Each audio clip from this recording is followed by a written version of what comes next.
Okay, thank you so much.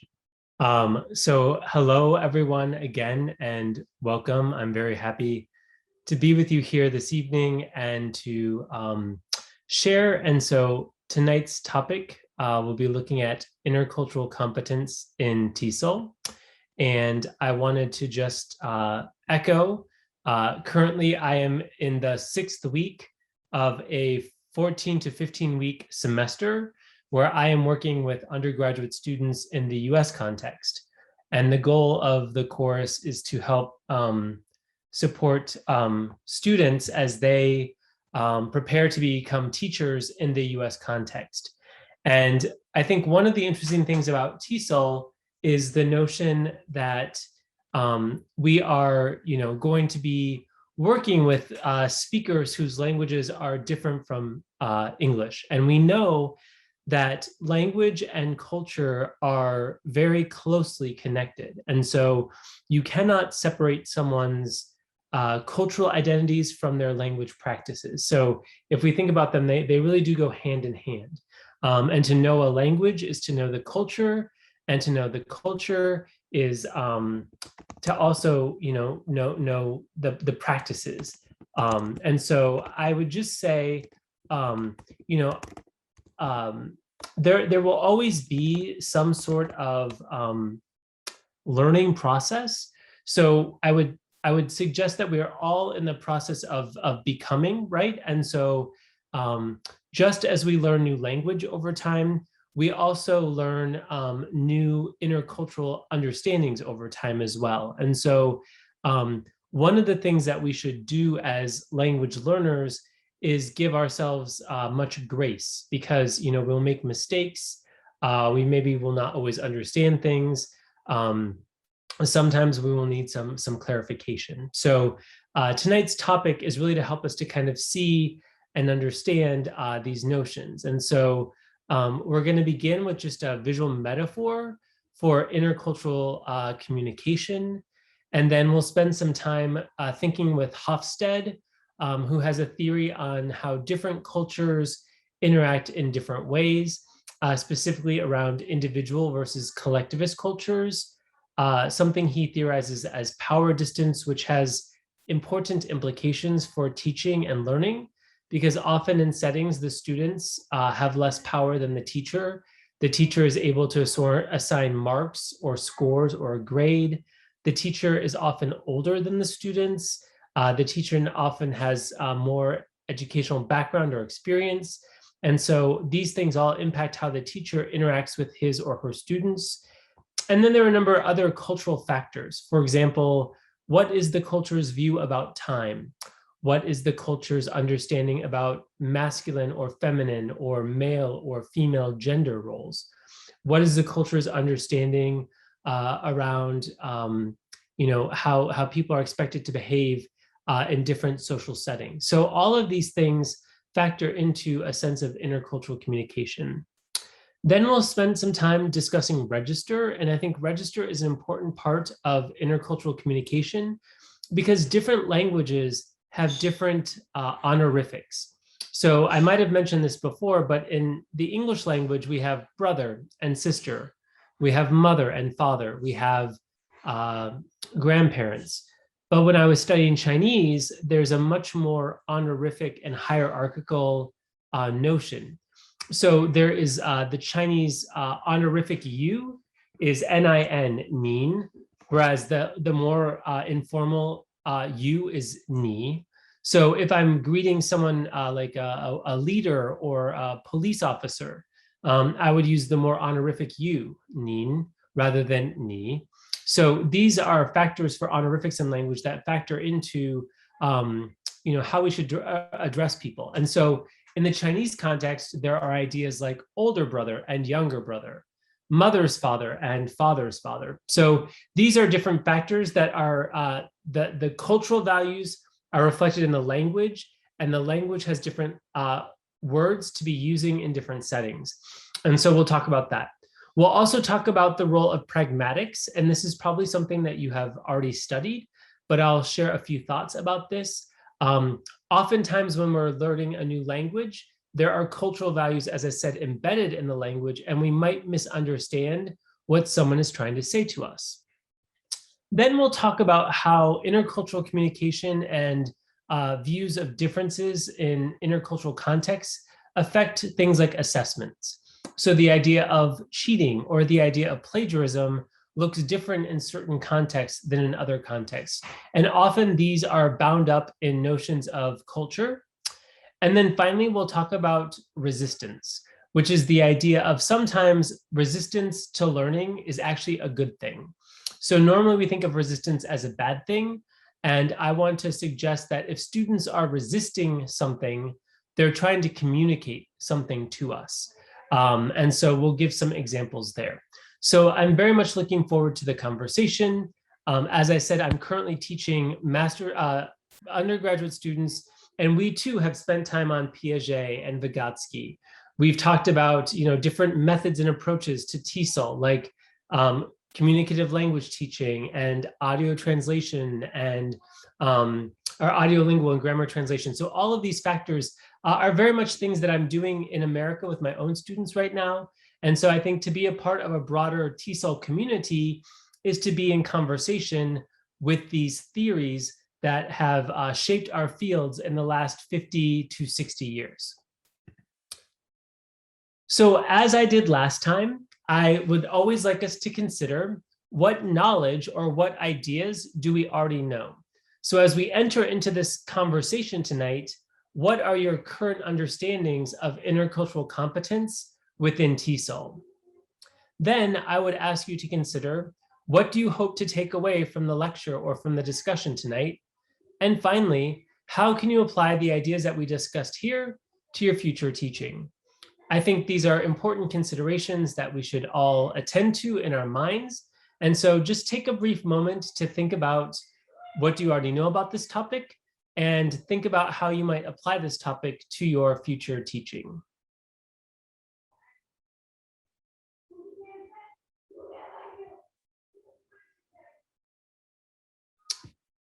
So tonight we will begin with a visual metaphor. And as you know, part of my focus is on digital literacies. And so one of the things I like to do with visual metaphor is to get students to think about how different representations or different forms of communication are possible through languaging beyond words, right? So when we think about the role of multimodality, which, again, multi means many, and modality is the modes, right? So multimodality is the study of these different forms.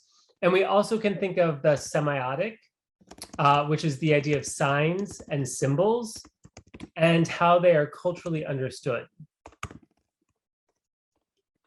So what I'm going to do is show you a picture. And similar to what we probably did last time, I would ask you to put some ideas into the chat. So as you look at this image, maybe what does this image, I'll put it in the chat, what does this image perhaps suggest about intercultural relations? Right? So let me show you the image, and then we will take some time to think about what this image might suggest, or what meaning you can make of this image. So take a moment and just think about what this image represents or what this image could represent to you, and then we'll discuss this together.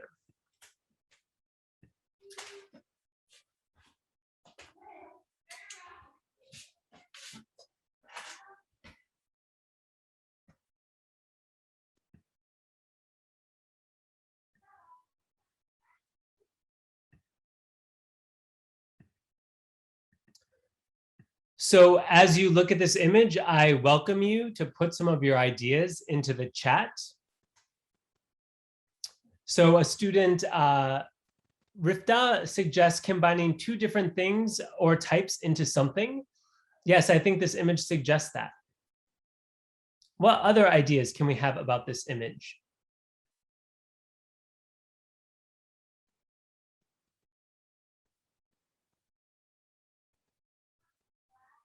Or maybe you even want to put some words to describe this image, right? So when I've shown this image to people before, maybe they think it's a little bit strange. Some students have suggested that this is a little bit unnatural. So when you think about this image, what are some ideas, right? Nurali suggests combining one culture to the other. Good. What else can we notice about this?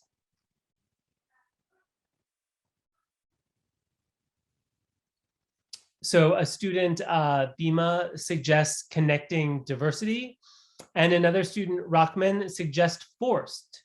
So I like this notion of forced, combining two same cultures by combining two pieces that have the same shape but different colors. Good. These are all wonderful ideas. Please keep putting them in the chat.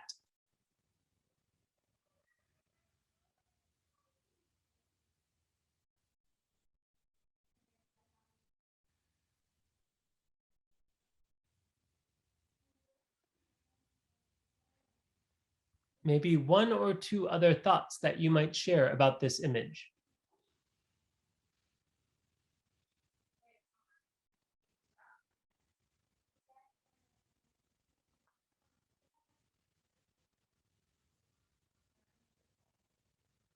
Okay, so the student Ukab Stanley suggests the staples are representing something that could unite or force two different cultures. Good.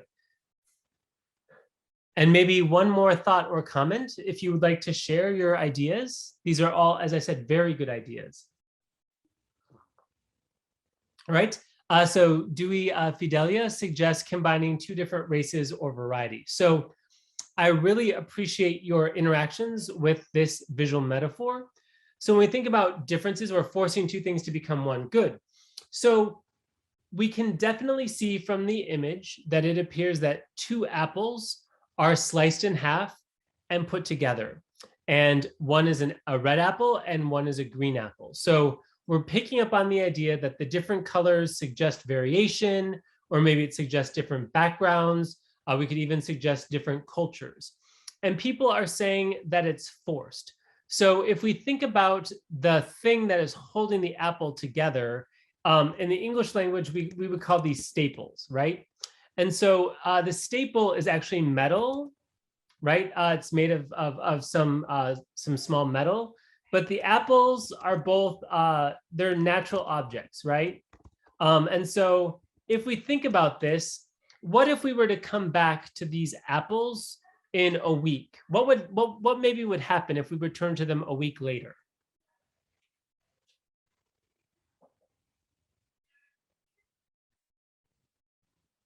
Feel free to put your ideas into the chat.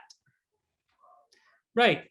So a student is, Dinda is saying rotten. They would rot. It would be rotten. Right. So the idea behind this, right, is that sometimes when we force unnatural things together, the consequences maybe is not a good outcome, right? We think that these apples would not last this forced unification. We would hope differently for a cross-cultural exchange. We would hope that a cross-cultural exchange would not lead to rottenness, but would in fact lead to like understanding of difference or flourishing. But we know that this is maybe not a natural process. Some people said that they feel like it is a little forced, right? And I suggested that it's a little strange or forced. So if we think about this, sometimes we don't have a choice to be in a different cultural context. So when I was in China, I chose to go there and be an English teacher, and I was very grateful for the chance to interact with my Chinese students. But sometimes there were things that I was asked to do that I did not want to do, and it felt a little bit like these two apples that were stapled together. So when we think about intercultural communication, we have to think about, the differences and the perspectives. We have to think about, what things will flow naturally and what things might be a little bit unnatural or forced. Oftentimes when we're in a different context, we give up some of our rights. That could be the right to our home language, or it could be the right to our home culture. It could be our right to understanding. And so all of these things are feelings, legitimate feelings in an intercultural or cross-cultural setting, right? So when I showed this to my students in China many years ago, one of them said that this was a metaphor for an arranged marriage. And I thought that was very interesting, right? Maybe they were thinking about the practice sometimes where the parents would choose the spouse for the other person to marry. Maybe it might feel a little bit forced, or it might feel a little bit unnatural. Other students have said maybe it's about two sides that are at odds and they're forced to work things out together, right? So the whole idea of this visual metaphor is to suggest some variations when we have to interact cross-culturally. Sometimes it does not feel natural. Sometimes it feels forced. Sometimes it might feel a little bit confusing or unsettling. But the goal would hopefully be that, again, this cross-cultural variation would not lead to rottenness, but could actually lead to like some sort of flourishing. So I begin there tonight because I think this sets the foundation for the affective, the feelings and the responses that we might have when we interact in this context. So what I want to do now is spend a little bit of time with Hofstede. And Hofstede suggests some different understandings in roles and expectations. And when we think about the nature of teaching or of teachers, this would be very interesting, right? So we can kind of see the images here would reflect maybe two different cultural contexts. So when I was growing up in the US context, traffic often looked like this blue street, right?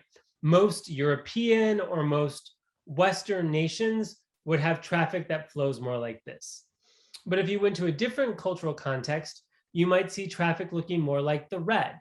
And you could even ask yourself, which of the two images is more reflective of traffic patterns in Indonesia? Is Indonesia more like the blue or more like the red? Or you could ask yourself, is Indonesia more like the blue in certain cities or certain provinces, and more like the red in other provinces or other cities? So sometimes there's difference between countries, and then sometimes there's, of course, difference within localities within the same nation state, within the same country. So these visual metaphors help us to understand cultural differences and expectations. So even here in Miami, in Florida, there are many new drivers because Miami has a lot of immigrants from Central and South America. And the Central and South American traffic laws might be a little bit more like the red. And the US traffic laws are a little bit more like the blue. So we might have like a kind of purple mashup of these two ways of driving, right? So I think, what I'm suggesting here are some binaries, which are these two things in contrast, right? Or these we can say they're dual, right? So when we think about intercultural or cross-cultural communication, we have to think about some of these variations. And while it's very easy to lump these into broader categories, I would suggest that there is nuance and variation within and between these things. So I don't want to make too many generalizations. At the same time, making some sort of maybe more stereotypical comments, it helps us to organize our ideas, right?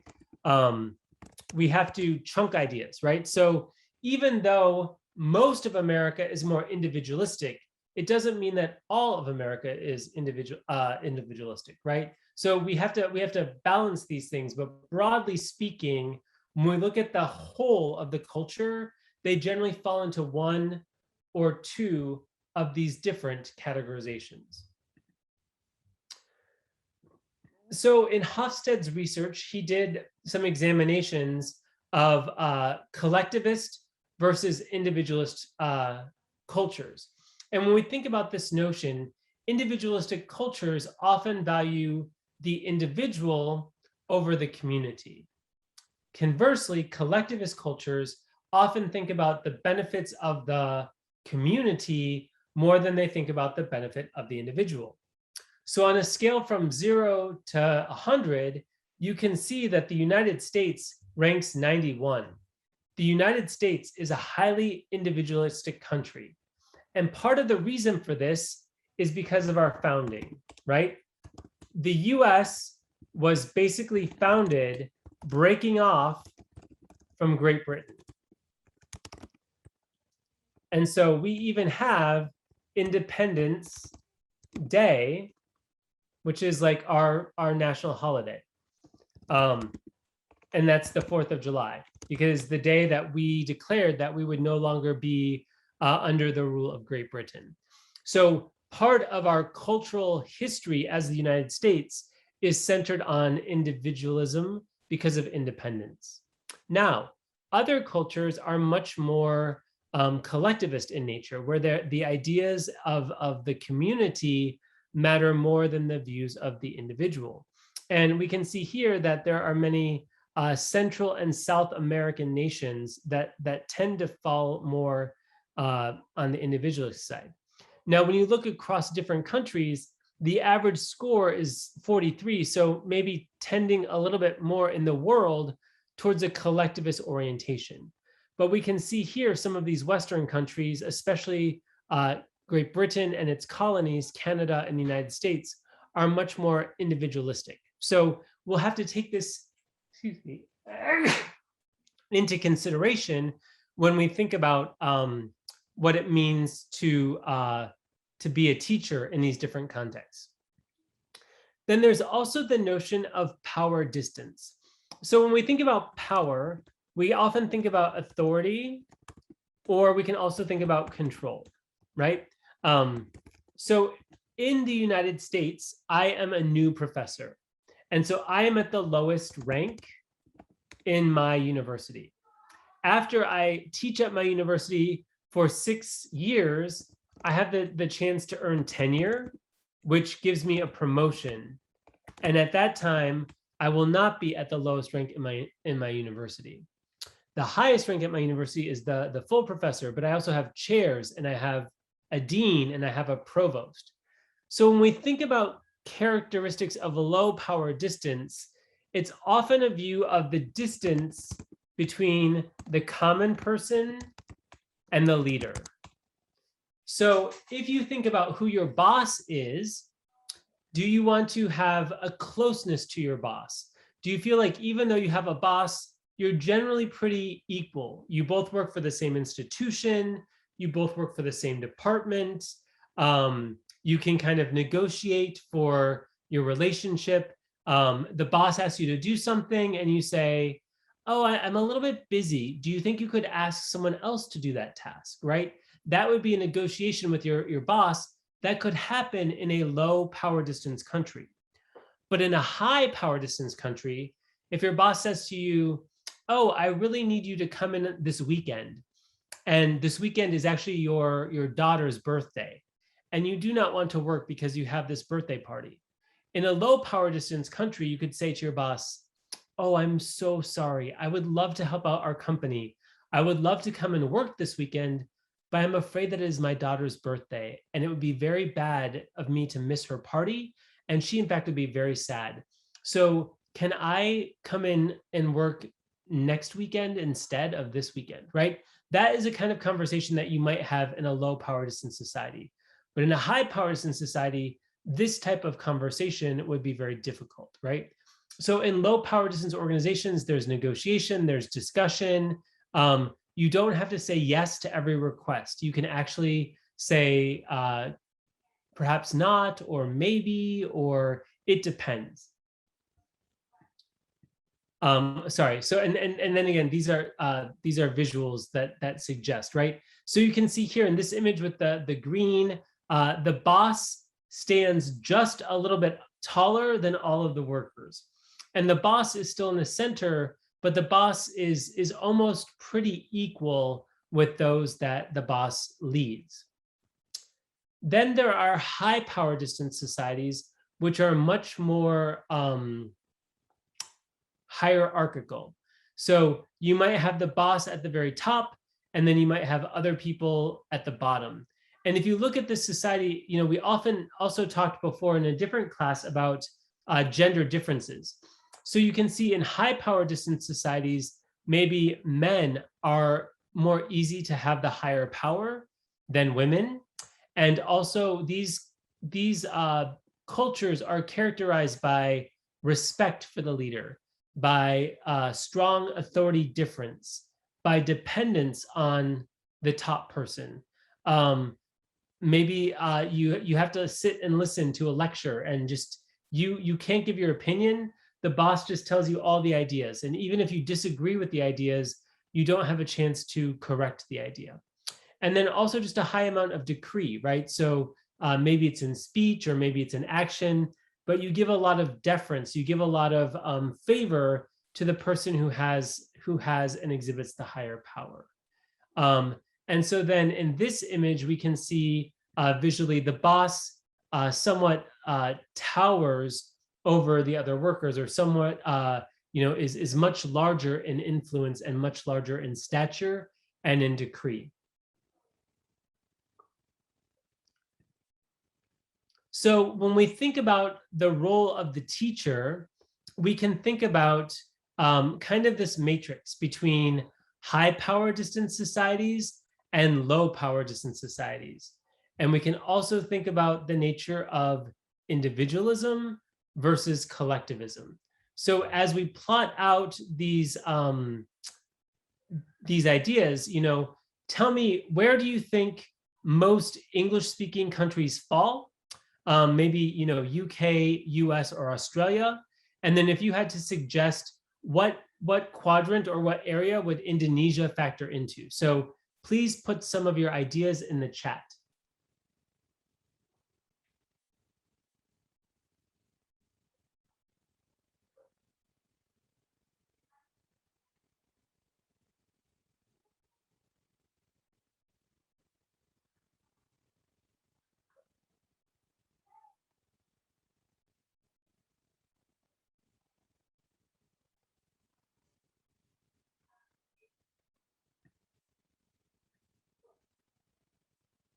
It's okay. Don't be afraid. I welcome your answers. So if you think about Indonesia, is it high power distance or low power distance? And is it more collective or more individual?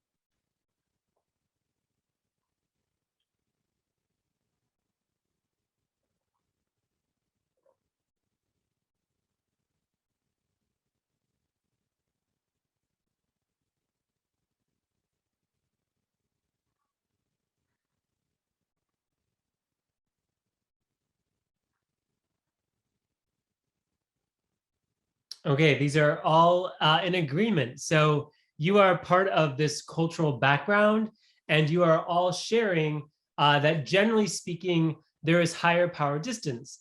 In fact, even in the chat, right? I see that there is the idea of sir and ma'am, right? So the way that you greet the teachers shows the own honorific, right? And when the teachers address you, I hear them say things like dear students, right? Somewhat like you might say dear children, right? Not that even though you're adults, like you're little children, but this idea of care for those who maybe are less knowledgeable, right? And so it depends. I think there are different ideas. In some contexts, maybe you feel like there's low power distance. So in the US, we are often low power distance, and we're also individual, generally speaking. This can vary, but as a culture on the whole, we're more like this. In fact, back in the 1990s, there was a famous late night TV show. And in the late night TV show, the MC, the host, was asking Bill Clinton, who at the time was running for president, a very personal question about what type of undergarments he wore, right? And so this, in a different culture, would be very offensive. But in the US context, where there is a more low power distance, this was not an inappropriate question to ask on television. But generally speaking, in other countries, maybe this is far too personal a question to ask of a leader of your country about the type of undergarments that they prefer. So we can see this as an example of the difference in power and the difference of, maybe the types of questions asked, or the type of behavior that is accepted or not in the society.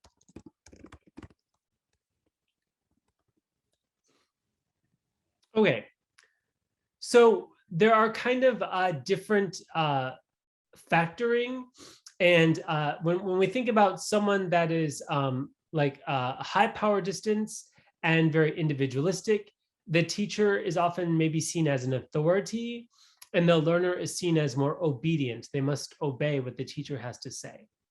In cultures where the power distance is high, the teacher is often viewed as a patron or as a parent, and the learner is seen as the client or the child. In places where there's a lot of individualism and low power distance, the teacher is seen as a facilitator. They lead the student into a conversation around knowledge, and then the student or the learner is a free thinker. So in the context of my teaching, it's actually this bottom left-hand corner. The teacher as facilitator and the learner is more of a free thinker.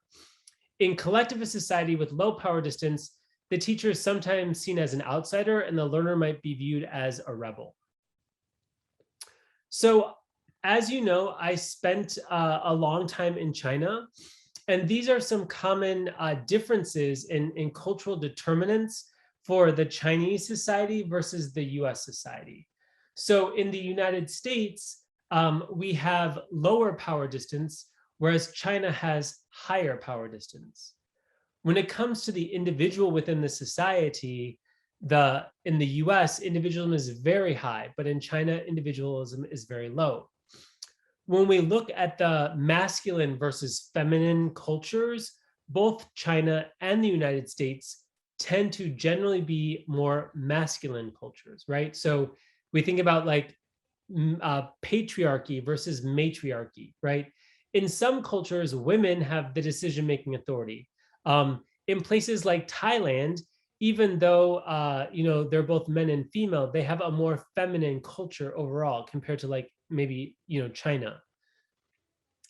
The next one is around uncertainty avoidance, which means how likely are people to avoid risk or avoid things that are uncertain.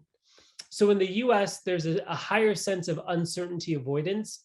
People are less comfortable with ambiguity. People are more comfortable when they know how things work and what their roles are expected to be. And then in terms of long-term orientation, this is a view of where do we put our focus and energy? So if we think about a long-term orientation, we're thinking about saving up for the future, or we're thinking about the next generation, or we're thinking about how the decisions we make today will impact our great-grandchildren. In a culture that has more short-term orientation, they're thinking about the moment, they're thinking about what it means to live in the now, they're thinking about what is more immediate, right? So in a short-term orientation, maybe you spend all your money because you're not saving the money for a rainy day. Whereas in a long-term orientation, you're thinking about the future.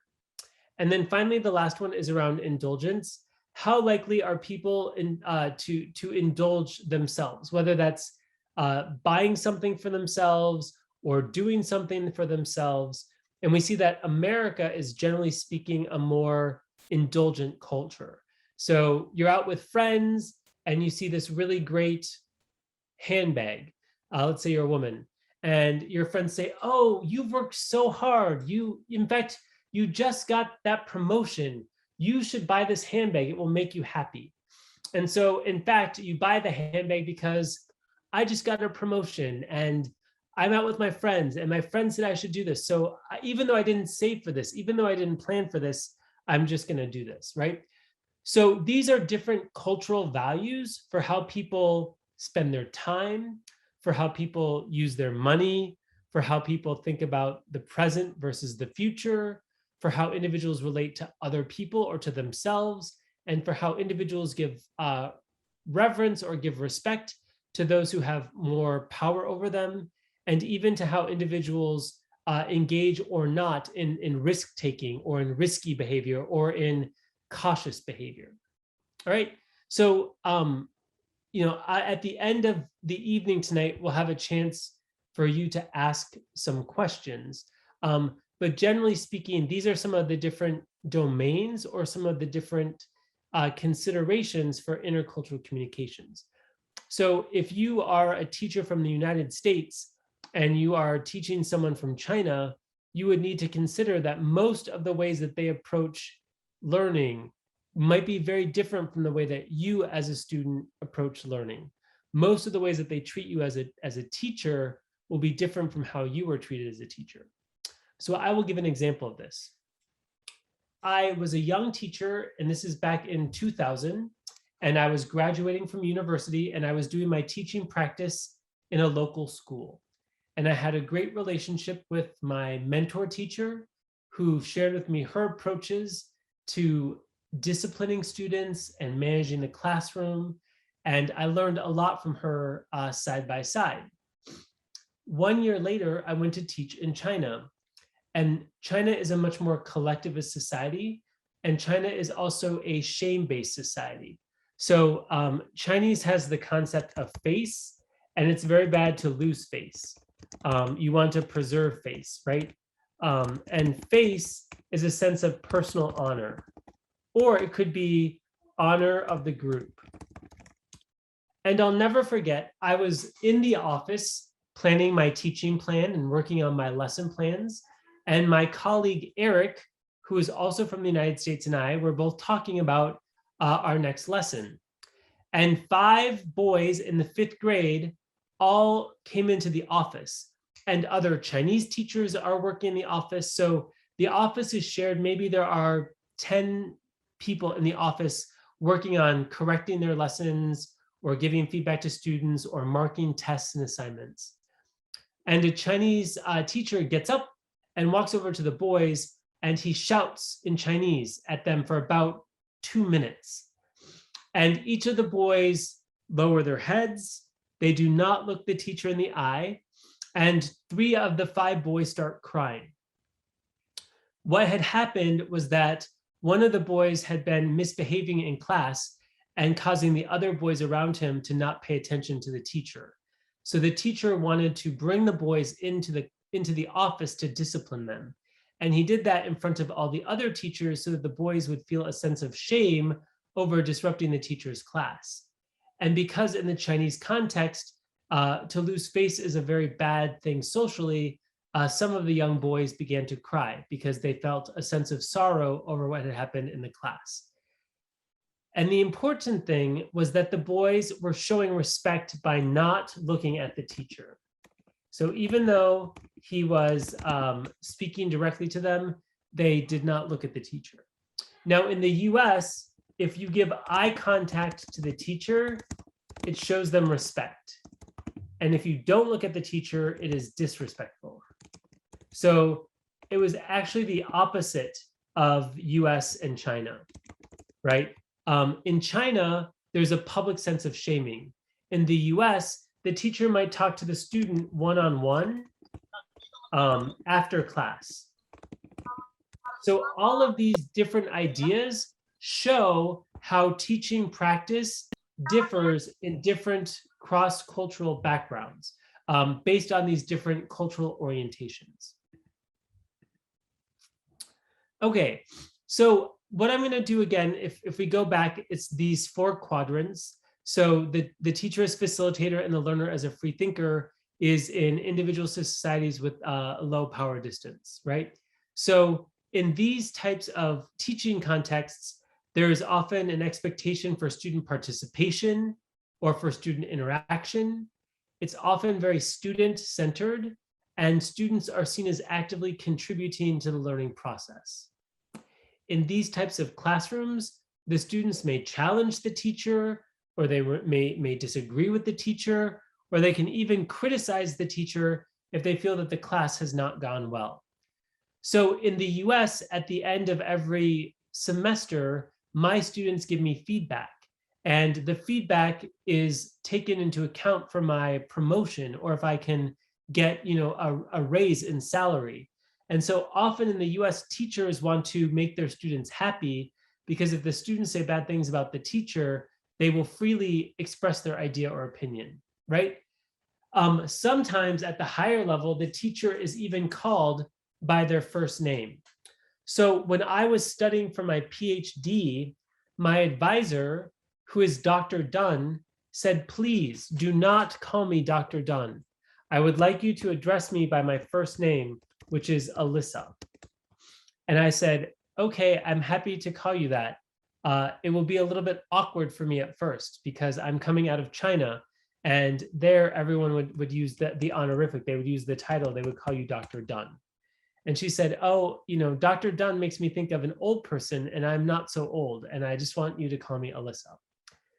Now, this is often bound by location. So at my current institution, I'm at the University of Miami, and our doctoral students all call us by our honorific. So to my students, I am Dr. Deroo. Even though I would like them to call me Matt or Matthew, they will just go to Dr. Deroo because it's a product of the culture, right? So even within the United States, there's variation between one program, people freely call each other by the first name, but in a different, if in a different culture, they use the honorific. So there is that variation. Okay, in cultures where the teacher is seen as the authority and the learner is seen as obedient, so maybe in more collectivist and more high power distant cultures, students do not expect teachers to be wrong, and students do not expect the teacher to admit when they're wrong, or to admit if they're not sure. So when I was teaching in China, a student once asked me a question, and I said, I have to look up the answer. And there were some gasps in the class, because in their context, the teacher should never say they don't know, or should never admit that they're not sure.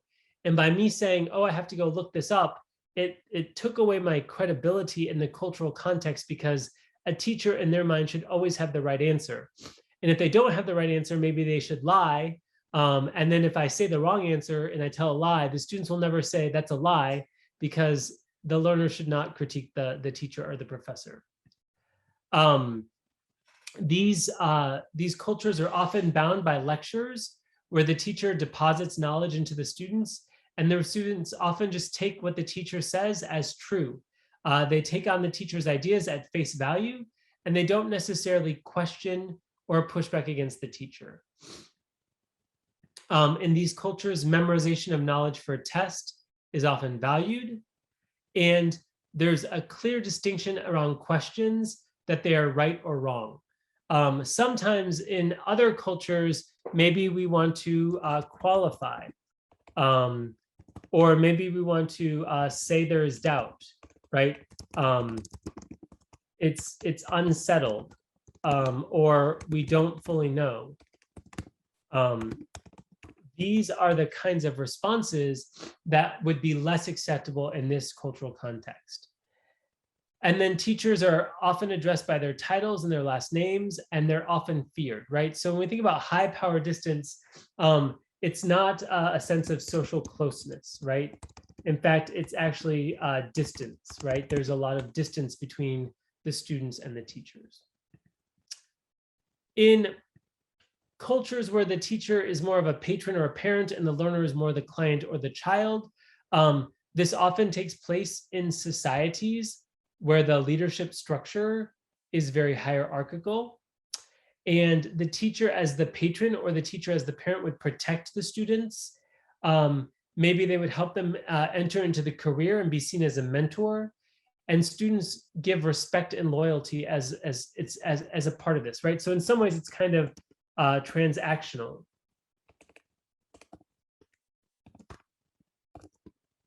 The teacher performs a role, and then the student gives the respect for the teacher performing the role. In these cultures, teachers are highly honored, which is very different from the US context, where we actually do not think highly of teachers. So in China, and maybe this is also true in Indonesia, the social status of a teacher is equal to a doctor or a lawyer, right? It's a high profession. But then in the United States, there's this saying, those who can do, those who cannot teach, right? So this idea that like, if you're capable, you'll choose some other career. And if you're less capable, well, then at least you can be a teacher, right? So there's not a lot of honor for teachers in our society. We don't pay them well. We don't give them good resources. And we often overwork them and underpay them. And as a result, in the US, 1 in 2 teachers leaves the profession in the first 5 years.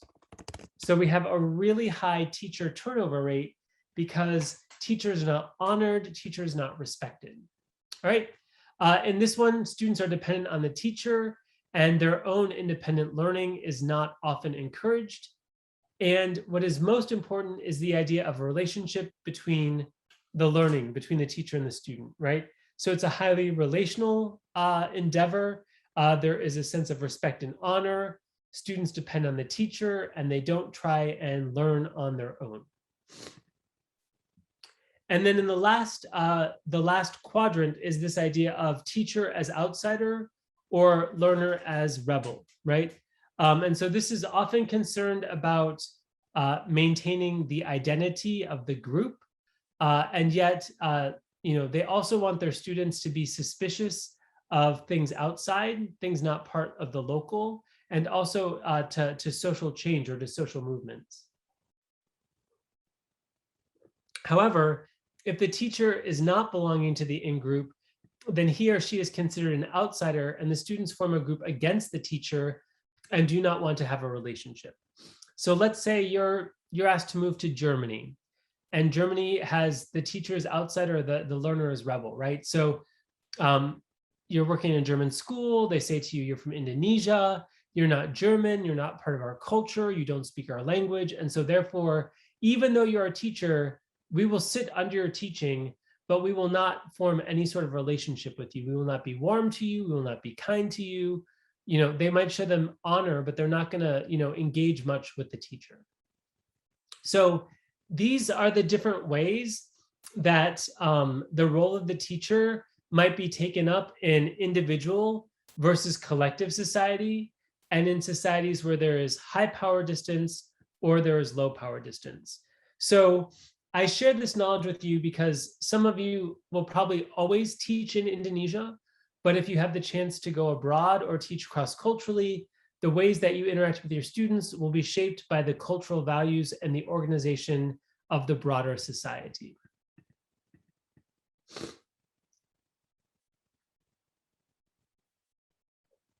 And again, these are different visual metaphors that would reinforce or suggest the different ideas that are present. So again, power distance, the boss is in almost equal stature versus the boss has much more honor and power.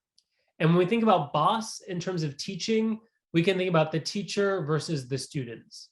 So is the teacher close to the students or is the teacher highly respected and different from the students, right? And then we can think about the group orientation, which is again individualistic and collectivist. And again, the blue often represents more Western countries like the United States or Canada, whereas the red can suggest more Asian-based cultures. Although, as I said at the start of my conversation tonight, these are generalizations. There is variation within cultures and within communities, but broadly speaking, these are the overarching orientations for the difference that people have. All right, when we think about different cultures for masculinity versus femininity, we think about maybe even the role of the child. So in more masculine cultures, the child is a part of the family. And so you have the mom and the dad, and you have the grandmother and the grandfather. But sometimes in more feminine cultures, the child is the center of the family, and the mom and the dad and the grandparents, all of the resource goes into the child, right? And then in other cultures, masculine versus feminine can also mean, do women have roles of leadership or roles of respect in the society? Is the society more patriarchal with men on top, or matriarchal where women have more insight and control into the social understandings? All right, this is a very important slide for me living in Miami. So as we know, in Miami, there's a lot of people who come from Central and South America. And the Central and South America view of time is more like the red, and the US view of time is more like the blue. So if you think about tonight's meeting started for you guys in the morning. This morning's meeting started at 7, and most of you showed up 5 minutes early, and you were ready for the call. So in settings like school or transportation, like the train or airplanes or buses that run on a schedule, we follow more of the blue mindset, where there is a start time. You should be present for the start time. And if you miss the start time, then you will have some trouble or difficulty. But in some cultures, the view of time has more fluidity or more flow. So my friends would say, oh, we're having a dinner party, and the party starts at 7 p.m., right? Now in Miami, that means you should show up at 8 p.m. Because if you show up at 7 p.m., you will be early. You will be the only one there. In fact, maybe the host is still preparing the party, because their view of time is more in the red, where time is like kind of this flowing thing, where there's not necessarily a fixed time, but there's time within time. So different cultures view time in different ways. Some cultures, you must be right on time. In other cultures, to be on time is to be early. So as I noted, this is often very different in the context of business, or the context of commerce, or the context of schooling, because we have fixed dates. So I will give another example. My friend yesterday was finalizing the purchase of his home. And in the United States, when you buy personal property, you must have a lawyer to sign off on all of the legal paperwork. And so my friend was told that they would sign off on the paperwork at 11 a.m. So my friend showed up to the lawyer's office at 10:55, and the lawyer's office was locked and closed. And at 11:02, my friend called and was like, I'm at the lawyer's office and the lawyer is not here. And the person on the phone said, oh, it's okay. The lawyer just had to step out for a minute. They will be there momentarily. And then at 11:17, so nearly 20 minutes late, the lawyer pulls in her car and says, good morning. And my friend was like, I'm learning Miami time. You said 11. And when I called, they said you had stepped out of the office for a minute. But in fact, I see that you are just now arriving to work and nearly 20 minutes late. So this is an idea of how time orientation can work differently in different contexts. Okay, so these are some of the cultural values that we can consider. So once again, I'm going to review them real fast. It's these notions of distance and power, of individualism versus collectivism, of masculinity versus femininity, about control. Is there uncertainty, or do you feel like you have power to take control of your own life? Are you focused on the moment, or are you focused on the long term? And then are you focused on the pleasures of the moment, or delayed gratification, waiting towards a longer time? And different cultures have different values. And when you go to a culture that has the opposite values of you, this is often where there is the cultural clash or the cultural conflict. So you must think about the differences between the value in one culture and the value in the other culture, and how those ideas are taken up in schooling, in commerce, in all the different domains of the society. Okay. So now we are going to switch our conversation and talk a little bit about register. And as we talk about register, I want you to put into the chat, how do you understand this term?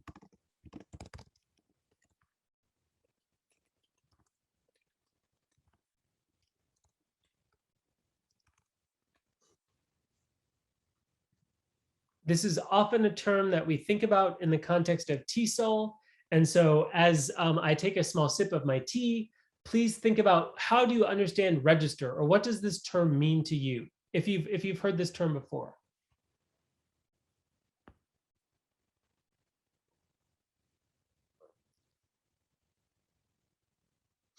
Okay, yes, sometimes register can mean the level of input that we receive. That's one meaning of this term.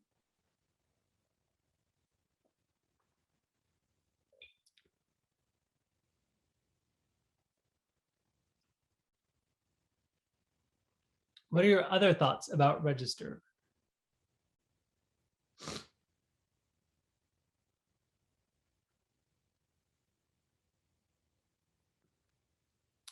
Okay, could it mean to memorize and understand the knowledge? Sometimes a register is an official list. This is true, right? And to enter a list, yes. So these are all great ideas. But here, in the context of our conversation tonight, I'm actually going to suggest that register has a different terminology. So when we think about register, we can think about the goals for communication and what is needed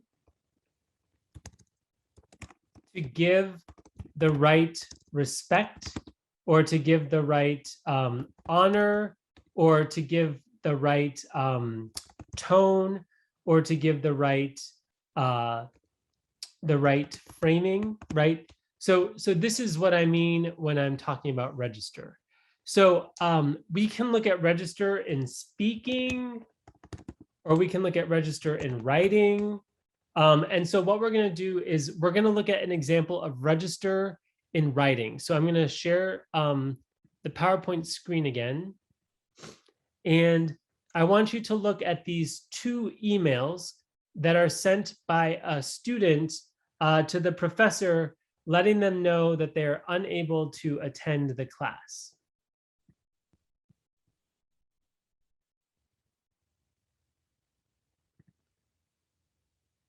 And as you look at this register, I want you to tell me what do you think about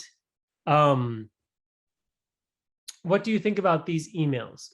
You can say email A or email B. What kinds of feelings do they give you as you think about these ideas?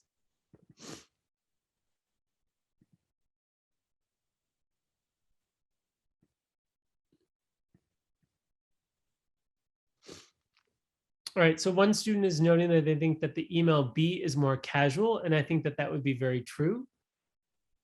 Email A is more formal and honorific.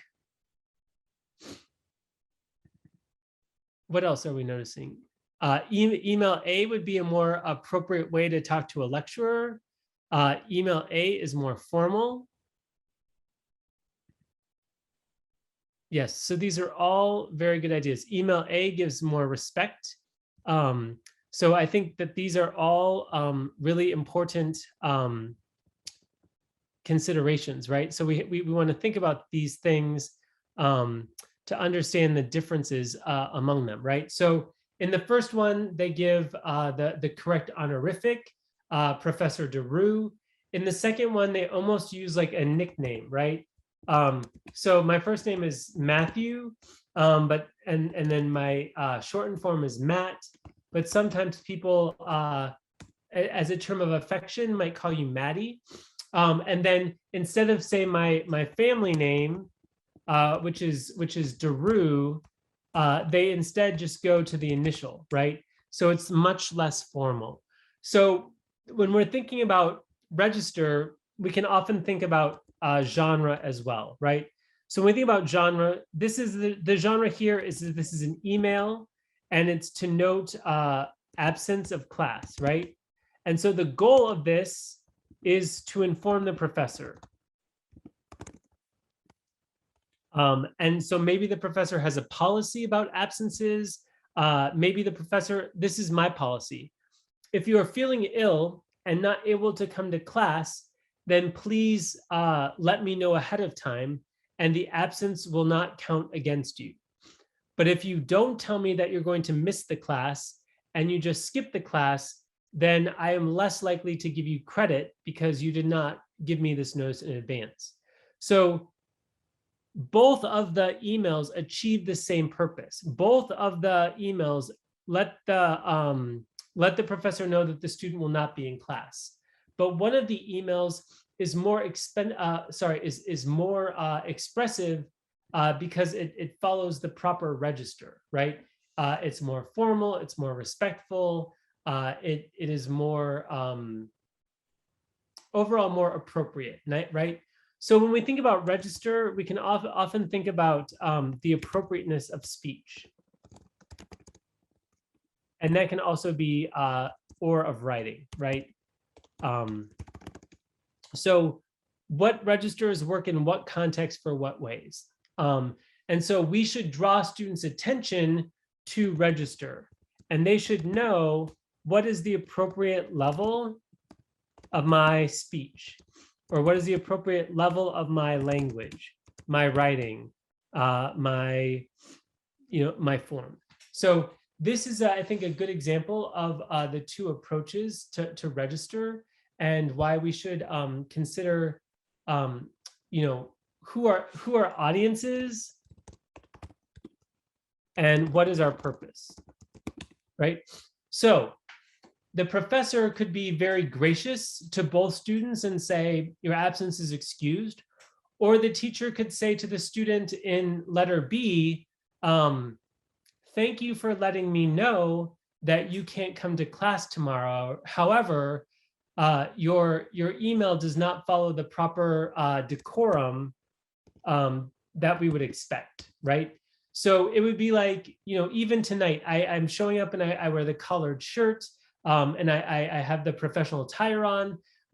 If I came in having just played basketball and said, oh, I'm very sorry, I'm a little late to the meeting tonight, I was just out doing sports with my friends, and I forgot that I have to come teach you, that would not be the appropriate attire, and it wouldn't fit the register, it wouldn't fit the decorum, the language, the speech of the event, right?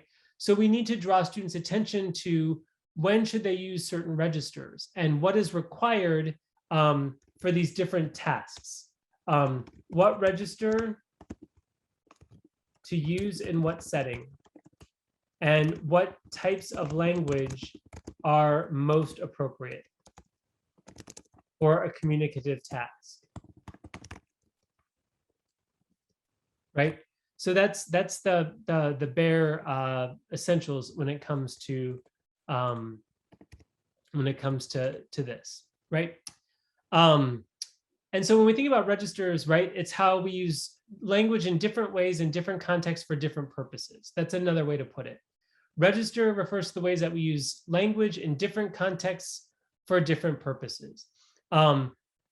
So when we think about this too, it's this notion of maybe I'm texting someone.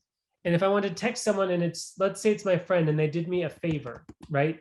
And so I want to respond and I just type thanks, right? Or maybe I give the thumbs up emoji, right? This would be an informal register, right? Let's say I receive a request from my boss, right? So then I might say, thank you for your message. I will respond as soon as I am able to do so once I get to the office tomorrow morning, right? Whereas my friend says, hey, tomorrow morning at work, I need you to do something. And I'll be like, okay, got it, right? And I type it to them, or okay, like TTYL, talk to you later. all of these would be different forms of register in a communicative event, right? So again, it's with friends. It's often more social settings, everyday informal, and then there's more formalized or specialized or technical things. So like in law, or here, this is a picture of like a US baseball stadium, right? So there might be certain in sports, there's a different register, right? So they would talk about the coach or the player or the teams, and they would have a specialized sense of language to talk about these things, right? And then genre, of course, can be a part of register. And genre is how the texts are organized to achieve certain purposes.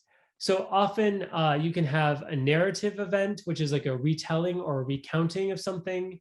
You can do a comparative approach, or sometimes procedural. So if we think about writing and helping our students, right? Maybe you write a personal narrative of your journey to education in college, right? So, you talk about, for me, if I was writing a personal narrative, I would say, neither my mother nor my father went to university, and they thought it was very important for my brother and I to go to college. And so my mother worked a full-time job to help pay the tuition fee.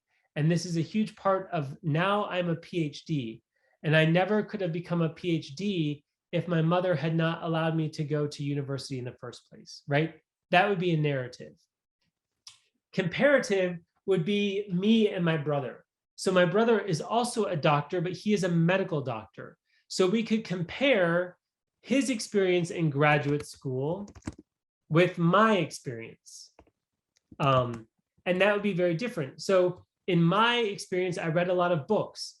In his experience, he dealt with a lot of dead bodies because he had to practice learning the parts of the human body, right? So when I studied, I didn't have to really deal with this topic at all, but my brother had to deal with it, right? So that would be comparative. And there are different things that are structures and register, right, for a comparison. And then the last one might be procedural, right? So maybe we're helping our students, what are the processes to seek higher education, right? And so then you could write about like the importance of grades, or the importance of test scores, or the importance of a personal essay, right? In the US, these are all important characteristics for how to get into a good college, right? Oops, it typed wrong, but yeah. So these are different genres, and different genres have different registers. So if I'm applying to college, I would say like, dear members of the admissions committee, right? It would be very formal in register, right?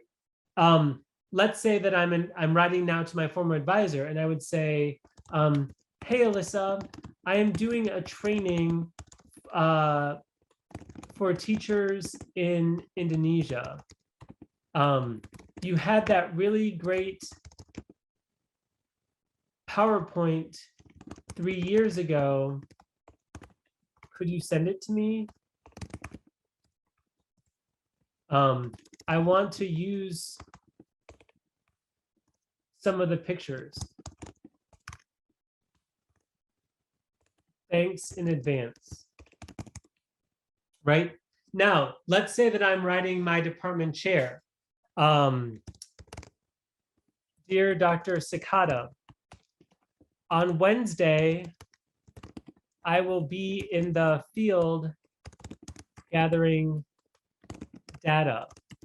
Therefore, I need to show up 15 minutes late to the faculty meeting. Would this be okay with you? Thanks in advance for considering my tardiness, right? So each of these are different audiences that take on different registers in terms of levels of formality that are achieving a certain purpose, right? I'm asking for permission to become a member of that university. I'm asking for permission to borrow a teaching resource and I'm asking for permission to be late to an important meeting. So each of these are asking permission for different things, and they're using different registers to achieve those aims. And these registers are culturally bounded and linguistically bounded. So we've got to understand the differences between register for communicative events and the genre of the piece. Okay, now we will talk just a little bit about this notion of pragmatics. And pragmatics, as you can see here, is the definition. So it is the social and contextual meanings of language use. Social and contextual meanings.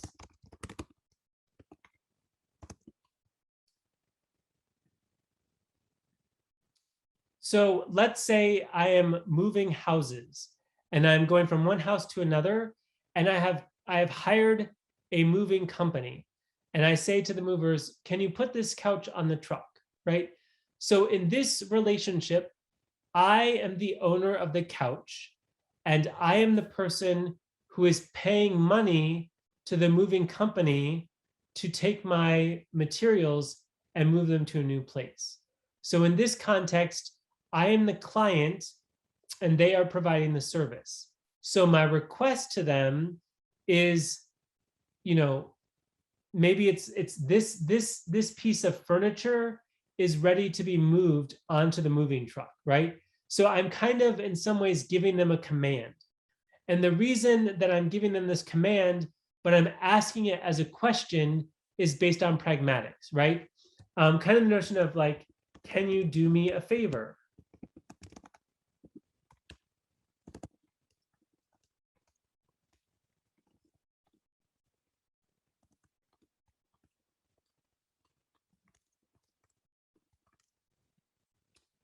So maybe you have something you want to do. And so you say to your classmate, can you tell the teacher I am sick, right? So pragmatics here would be like, what are the contextual factors for your illness? In fact, you're not really sick, you just want to miss the class. So maybe then you say to the teacher, dear sir, my classmate wanted to let you know he can't make it today, right? Now, here there's the pragmatics. You can't make it to class is really, I don't want to go to class because I have something else I want to do. So pragmatically speaking, you phrase your comment to the teacher, dear sir, my classmate wanted to let you know that he can't make it today. In fact, he was very capable and very able of making it. It's just that he did not have the will to do it. He wanted to do something else. So pragmatically speaking, it seems as if the student is maybe ill or has another matter rather than an unwillingness to just not go to class, right? If my wife yells out to me, the phone is ringing, and I say, hey, I'm in class, right? There's a situation there, right? Even though my wife is someone that I love, and even though this call might be very important, pragmatically speaking, my class time is for my students. And so even though I'm being interrupted by someone that is close to me and someone that I love, I just am not able to attend to the phone. Pragmatically speaking, the class and the attention of my students is more important than this phone call. Unless sometimes there's an emergency. So the phone is ringing and my wife yells, the phone is ringing, and she's like, it's so-and-so. And I say to my class, oh, I'm very sorry. I really have to take this call. Please just 1 minute, okay? And then I take the call, right? Pragmatically speaking, almost always the class is more important than the call, but sometimes the call is more important than the class, all right? And then a teacher asks, whose backpack is this on the floor? Does the teacher really want to know whose backpack is on the floor? No. What they're trying to say, the message is we should not have backpacks on the floor, right? They're not necessarily looking for the exact owner of the backpack. Rather, they're asking, why are there things on the floor? We should have the floor in the classroom clean. Then finally, the teacher says, how many times are you going to fall asleep in my class, right? So we call this a rhetorical question, right? We're not looking for an answer. Instead, we're making a comment on the behavior. And pragmatically speaking, we're saying, do not fall asleep in class, right?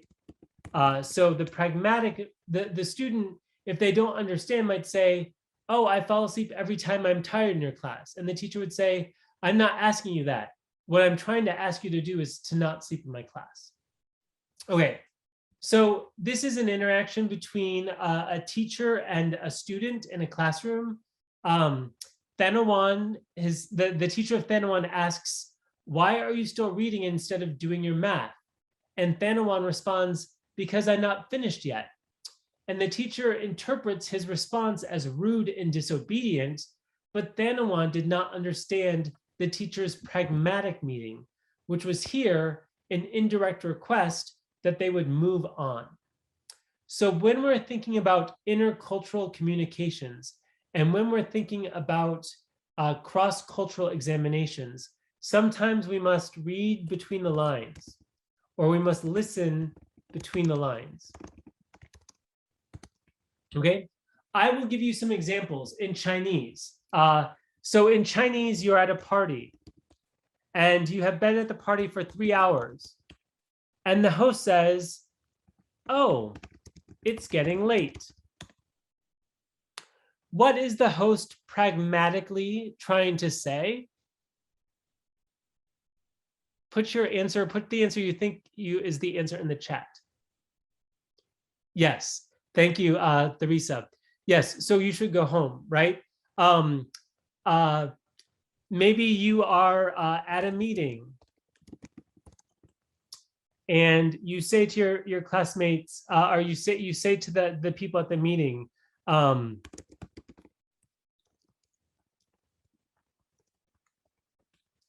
thank you, I'm afraid that I must go first. I'm afraid that I must go first. What do we mean here pragmatically?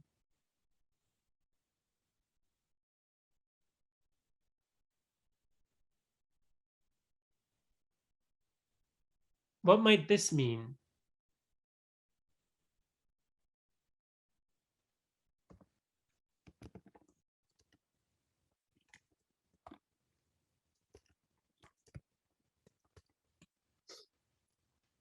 In Chinese, when you say I must go first, you're trying to take leave.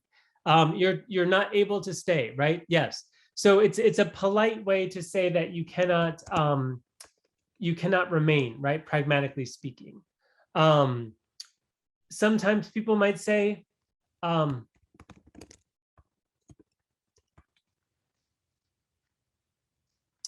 you've gotten so fat.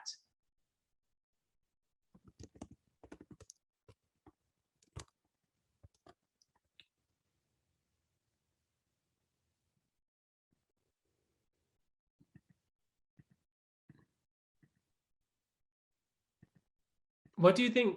Okay. Right. So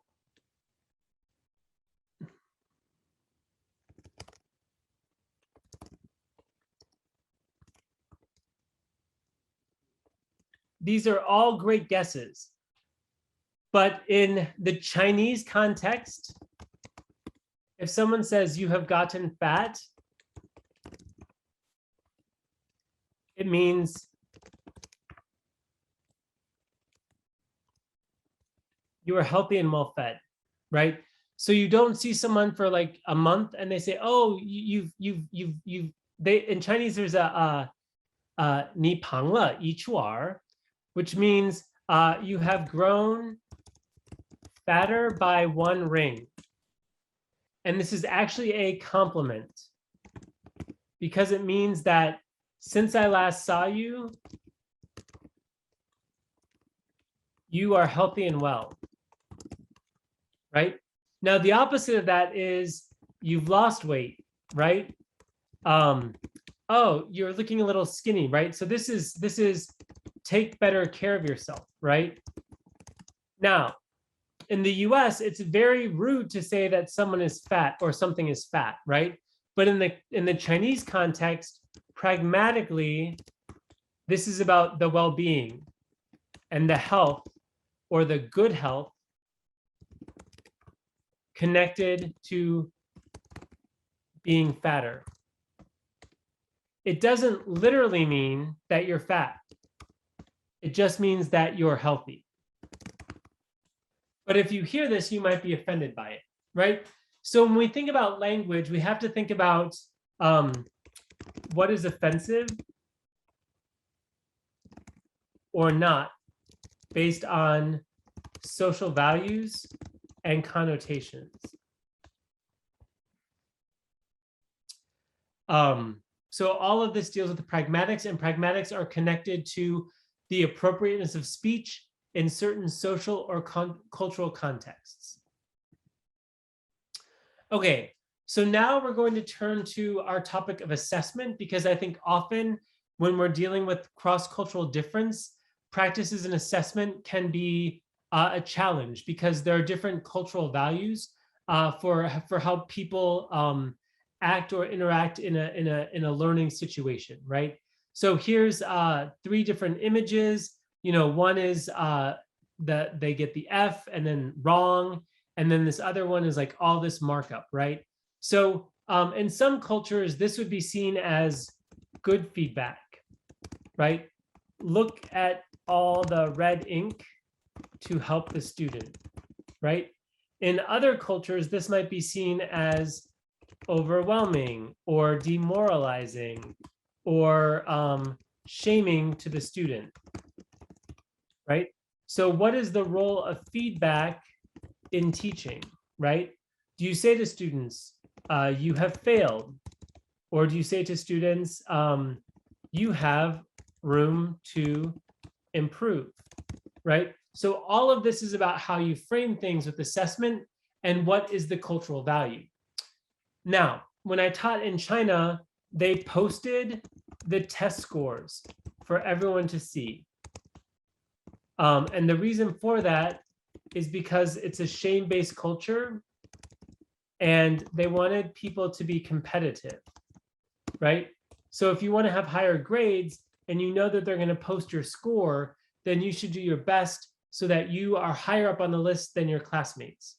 In the US, we would never post test scores of the entire class because it's a very individualistic thing, and we don't want people to feel shamed, and we don't want their private information shared publicly.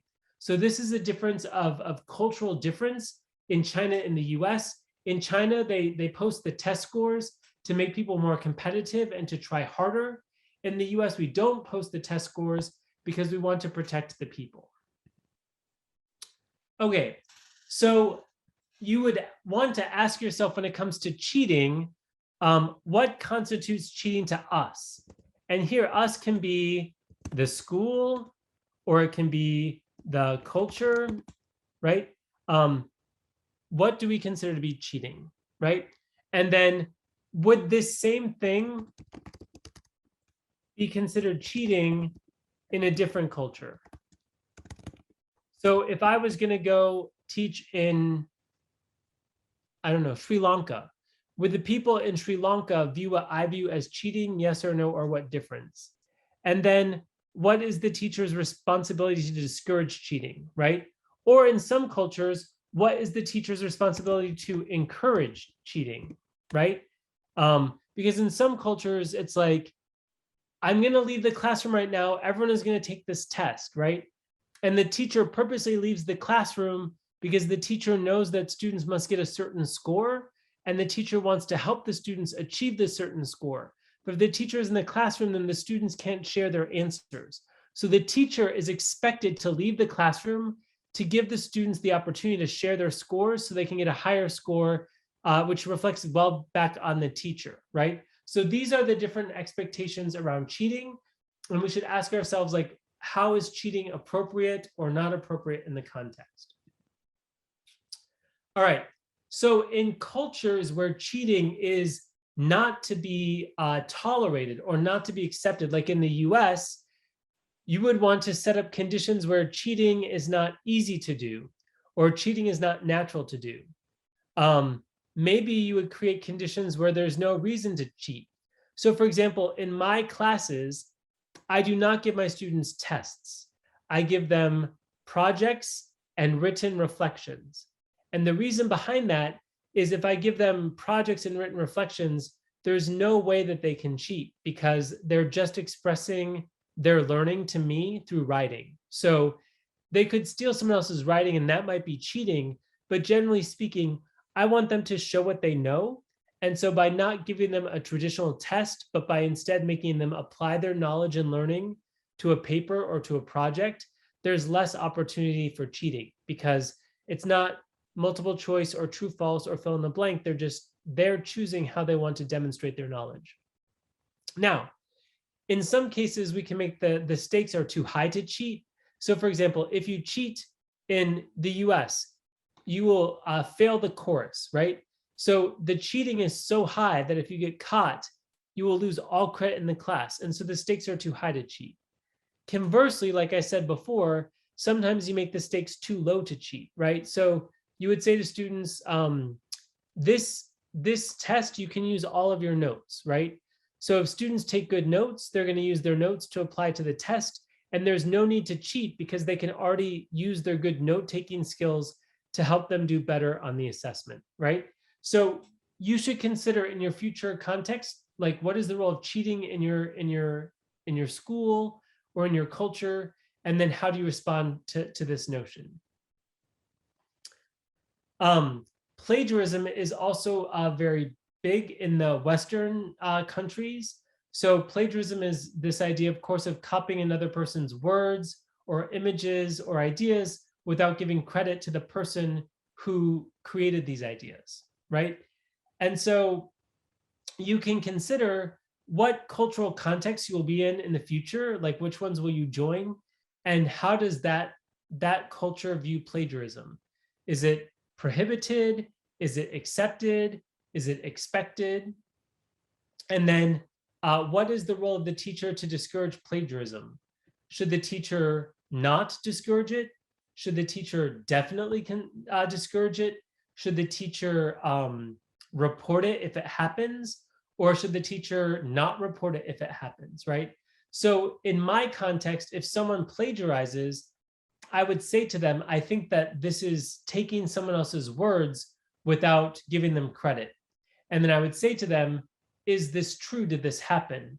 And they might say yes. And I would say, you need to give the attribution, you need to give the citation, you need to let us know whose the ideas these are.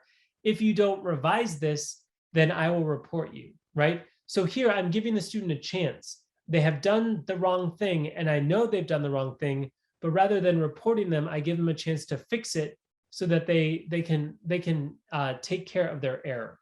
So all of these values are very different. In China, it's very common to plagiarize, and there is not a lot of consequence for it. So when I was teaching in China, I had to prepare my students. If you're going to go to America or the UK or Australia or New Zealand to study for university, you must be aware of plagiarism, because if you are caught doing this plagiarism, then you could fail the course or lose the credit for the course. So we think about cheating and plagiarism as being bound up in cultures and cultural values. And we must be considerate about the different approaches for what is accepted or not accepted, or what is permissible or not permissible, or what is tolerated or not tolerated in the cross-cultural context when it comes to these two ideas, to cheating and to plagiarism. Similar to cheating, if you are in a culture where plagiarism is shunned or plagiarism is looked down upon or discouraged, then you would want to do the following things. Make it so that it's not easy to copy. make sure there's not a reason to copy, or just embrace it, right? We're going to copy this and we're going to give credit to whose idea this is. So let's look at these 5 things, and we'll make 5 claims, and we will make each claim based on an author we read, and then we will give credit to that author. So from the Smith reading, we learned this. From the Brown reading, we learned that. From the Cook reading, we learned this. And then there's not a concern over plagiarism. Okay, and then finally, I'm going to talk about ways that you as a teacher might encounter resistance. So when we think about different cultures and different cultural values, these are some different pedagogical approaches to teaching and learning. So if you work in a highly collectivist culture,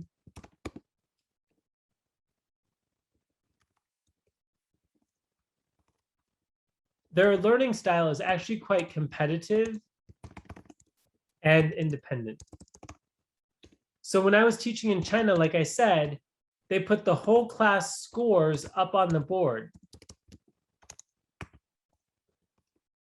And then this fosters a sense of competition to be number 1.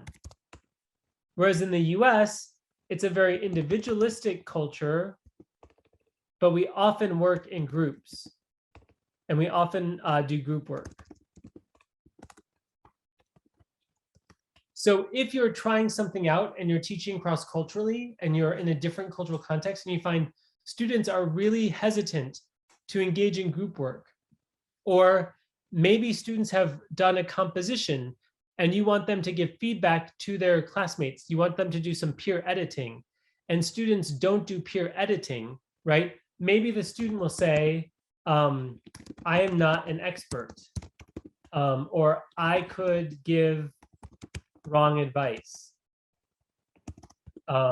or I don't know how to help someone write. I myself am just now learning to write. So these are all ways that you might encounter resistance because of a cultural difference. Sometimes students might be resistant to share pronunciation, right? Maybe they feel that their speech is too accented, or maybe their affective filter is too high.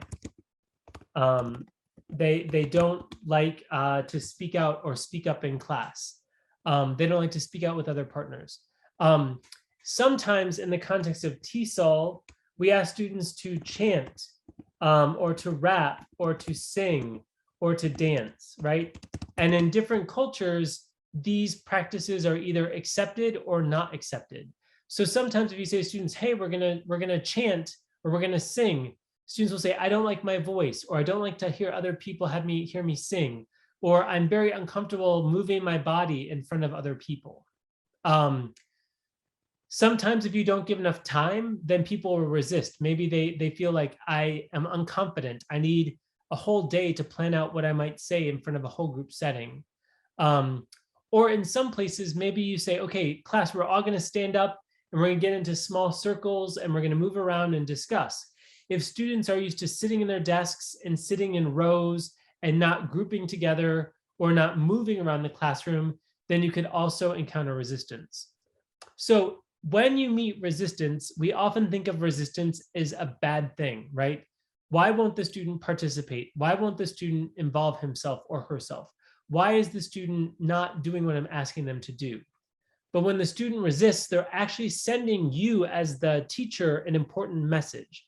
They're helping you to understand something is culturally different here that is making me uncomfortable. So when you encounter resistance in the classroom, don't see it as a bad thing, see it as a good thing. They're trying to tell me something. And then you can try and understand what is the thing that they're trying to tell me. What is the thing that they're trying to communicate through the resistance? They don't want to do this, so there must be some sort of cultural value or cultural difference that I am not seeing and that I need to learn and to know. in China, oftentimes there was a gender difference. So if you asked a boy, he would call on another boy. But then if you said, okay, please instead choose a girl, the whole class would start laughing and everyone would be embarrassed because they thought maybe like they had affection towards the person, right? And they would joke, are you calling on your girlfriend? Do you want her to be your girlfriend? So it made the classroom interactions very awkward, right? So all of these are different ways that you might encounter cultural difference and come to understand something is happening here different from the culture or different from the expectation. So the best ways to overcome resistance are to understand the culture and to build confidence through relationships with other teachers or with other administrators, or even build relationships with your students. In any cross-cultural context where you are teaching English as a second or additional or other language, you want to create a safe space for your students to take risks and to feel like they can share. You might also want to create routines so that students can anticipate using their English in certain ways. If they have routines and they know what to expect, they will feel more comfortable, they will feel less caught off guard. And finally, if you structure the lessons to scaffold over time and give a lot of support at the start, then students will build their confidence to speak out later and to become less resistant to sharing out loud or to sharing with their classmates or to working in pairs or small groups. So this concludes my lecture for tonight. And again, in my questions, I always want to ask, what did you learn from the presentation? And how might you build on the things that you already knew? So we talked at the beginning, what do I know?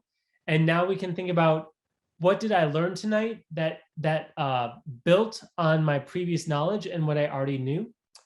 Then second, what approaches or ideas might you want to bring into, or might you to try or to incorporate into your future teaching? And then finally, of course, is the time for questions. So if you have any questions, I welcome them in the chat, or also welcome them if you want to unmute and ask something of me. So again, I thank you for your attention, and I'm very happy to share this topic with all of you tonight. Okay, thank you. So I'm going to invite students to ask questions. This is a very interesting topic, math, because in teaching language, especially English language, we have to know also the culture of the target language we are teaching, that is English, and the culture could be American. So the students should know the differences between Indonesian and American culture, especially in communication style. So please, students, you may raise your hand and unmute your microphone, please.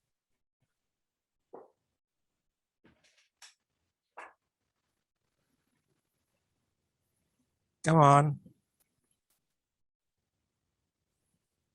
You are studying TESOL, right? Sorry, TESOL, right? So I think you get a new knowledge, especially about cultural aspect in applying TESOL in the classroom level.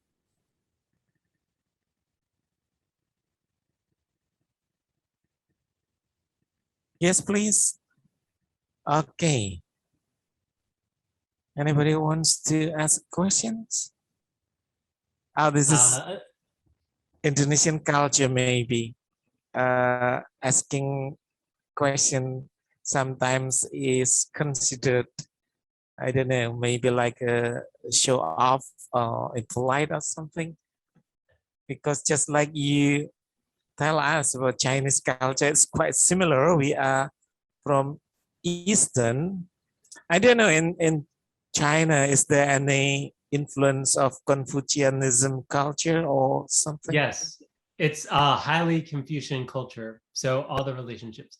But I see now 3 students have raised hands. So please feel free to ask your question. Yeah.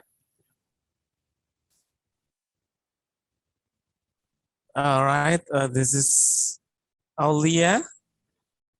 Good evening, sir. It's honorable to meet and discuss great material. I want to ask about struggle in miscommunication. This is very interesting, Matt.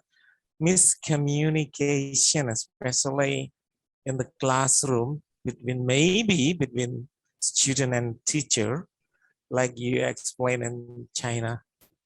This just similar.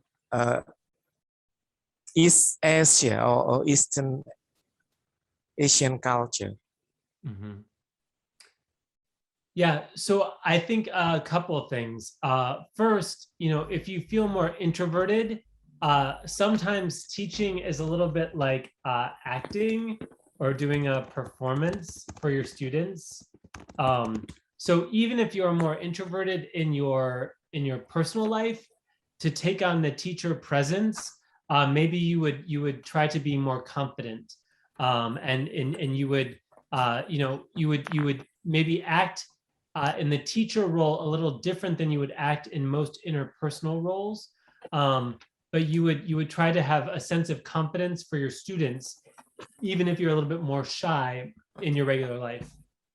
And then I think in cultures where it's not okay for teachers to admit they made a mistake, then maybe the teacher would not say, I was wrong here, but maybe 1 week later, the teacher might be indirect, right?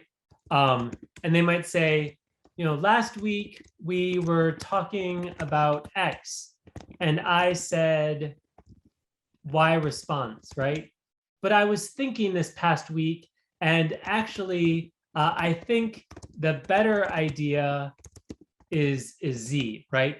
So you're not necessarily admitting that you were wrong, but you're clarifying that maybe you gave an answer that wasn't as great last week, and now you're going to give a better answer. And so, if you redirect the student's attention 1 week later, it's an indirect way to say what you said before was maybe incorrect or wrong, and you're trying to correct that miscommunication with your students. So I think try to be brave, try to do your best for your students, even if your personal life you're more shy. And then if you make a mistake, then maybe you can clarify in the next class to redirect students to a different response. Okay, thank you. That's the explanation from that. Anybody else, please? Just unmute. Excuse me, Pak Sugeng. Seems that Franz Dito Judi Pratama raised hand. Okay. You may just unmute your microphone, Yudi. Okay. Good evening, Mr. Deroo, and good morning all.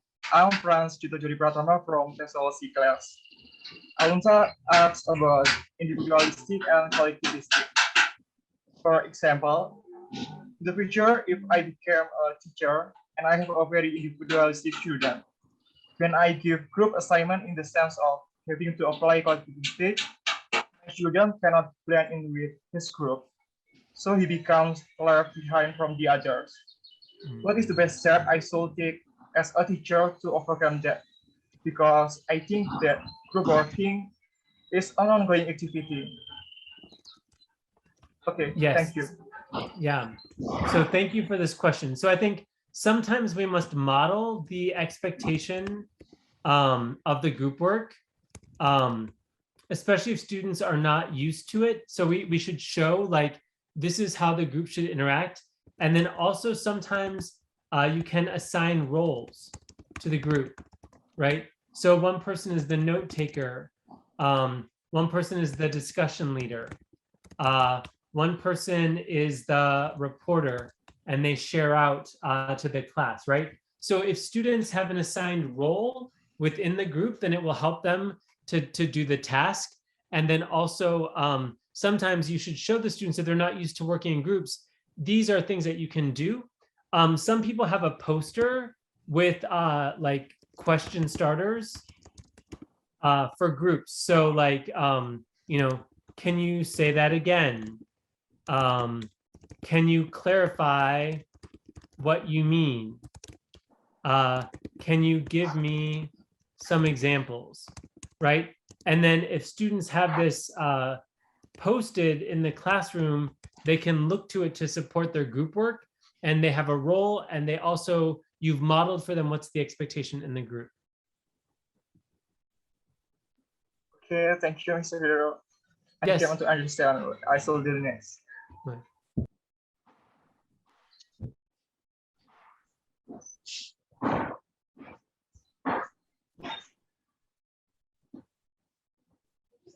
Virus, you may ask questions.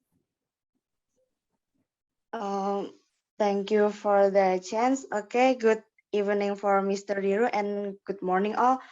I am Fairuz Sabita Arif from TESOL B. What I want to ask is, as Mr. Deroo said earlier, for teacher as facilitator and student as free thinker, maybe some of the students can be more dominant than the teacher. What I want to ask is, what should we do to make them follow what we say or to get their attention, but don't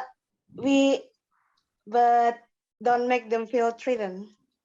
Yes, good. That's a great question. Thank you. I appreciate your question.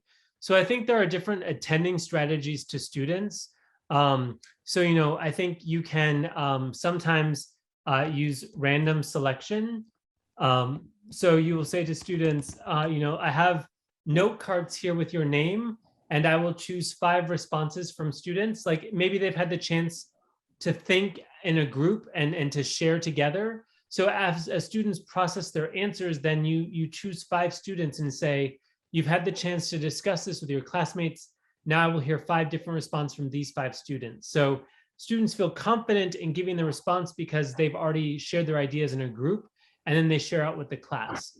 Sometimes if a student asks a question or response, then you can have another student repeat what that student said. So, you know, Jennifer, we were talking about, you know, different benefits of air travel. Can you tell me what some of your classmates said about air travel? And then Jennifer could be like, oh yes, my classmate Steven said that air travel is expensive, but it's very fast. And so then they're responding what their classmates have said, and that way they're not dominating the conversation. So sometimes you can choose the students at random. Sometimes you can ask students to repeat what other students have said. And if the teacher feels threatened by the student, then you can just say, thank you for sharing your perspective. Let's hear from your classmates, or thank you for what you shared with us. We need to also hear other voices, right? So that way you can kind of contain them from taking over too much control in the talking. Okay, next, Rifda, Alif.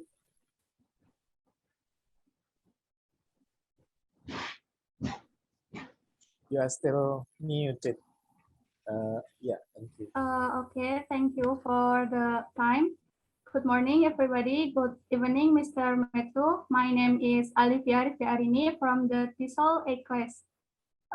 Based on your explanation, I feel that teaching is one of the challenging jobs because teachers educate students for a better future, and good teachers must understand some aspects such as their students' background and needs and so on, so that the teacher can teach them well.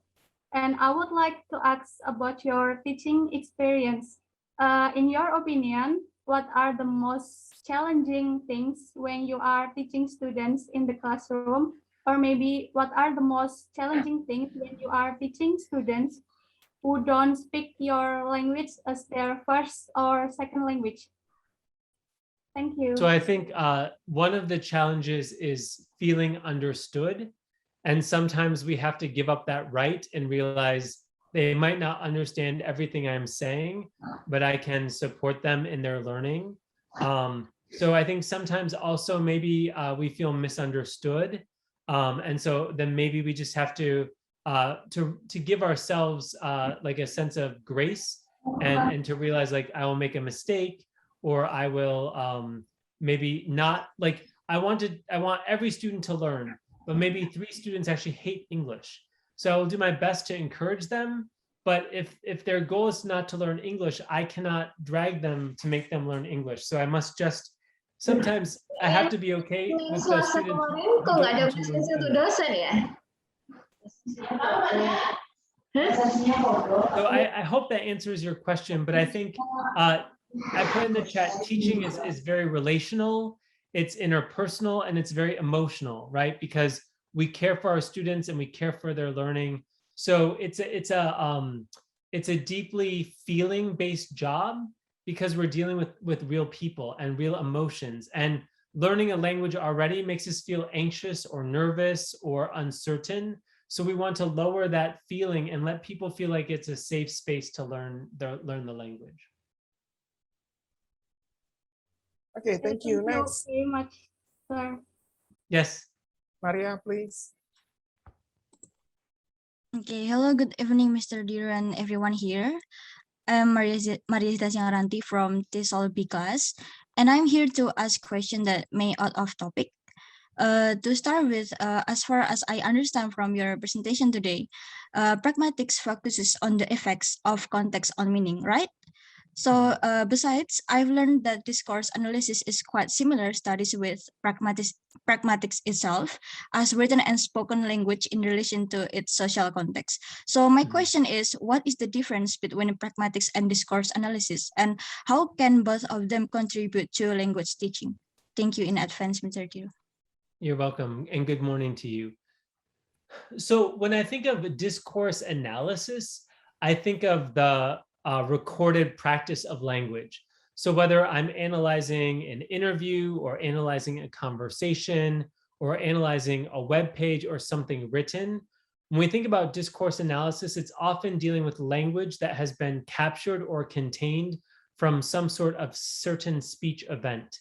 And we are looking back at that speech event after the fact, and we are analyzing what was happening between the communicators or the interlocutors in that instance. So discourse analysis is often contained and reflected on a certain corpus of data. Pragmatics is more concerned with just the language use in the social setting, not necessarily recorded or not necessarily documented. So pragmatics can fit into discourse analysis, but discourse analysis itself is a certain methodology of studying and doing research. So pragmatics is maybe more in the moment, and discourse analysis is more reflection on the speech event or the communication event after it's taken place, to analyze it as it's bounded by the number of minutes we recorded or the number of textbooks that we analyzed or those types of things. I also see, I know we're running out of time, but a student put in the chat, my name is Najwa from TESOL C. I want to ask, you have said that we must be a facilitator. So how to be a great facilitator? Thank you. So I think one of the ways to be a facilitator is to support what I would call is like inquiry stances, to help students think about the topic, right? So for example, maybe we're talking about banking, right? And so there's all kinds of vocabulary around economics, right? So then we can facilitate a conversation. And we also might have to model for students, right? So sometimes we must model what we want out of them, right? But if we can model for them the type of conversation that we want to have, then the teacher just says, what do you think? This student has this idea. Does someone have a different idea? And then another student can speak. And then the teacher might say, oh, their ideas are very similar, or their ideas are very different, or their ideas like are complementary or contradictory, right?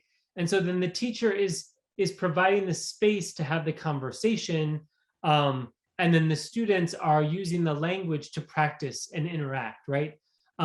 Sometimes it's like what I did at the start of the class. I showed the picture of the two apples, the two images. So that was facilitating conversation. I brought you an image and I said, what do we think about these images, right? And then you responded in the chat, and I was in conversation with you. So I was facilitating a conversation around the visual image to support our understanding for tonight's unit topic, right?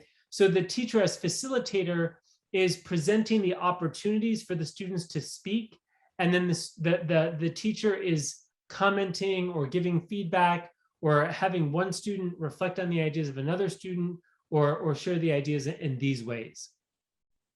Okay, thank you. There are so many important information, new knowledge for students, especially about cultural aspect in TESOL, that they have not been studying about that. They've just studied about, I think, some approaches and methodologies in TESOL. And today is something really new for the student to consider the student's cultural background. Say thank you very much to Matthew, and thank you for everybody. Thank you for your participation in this meeting. Thank you. Okay, thank you. Good day, everyone. See you.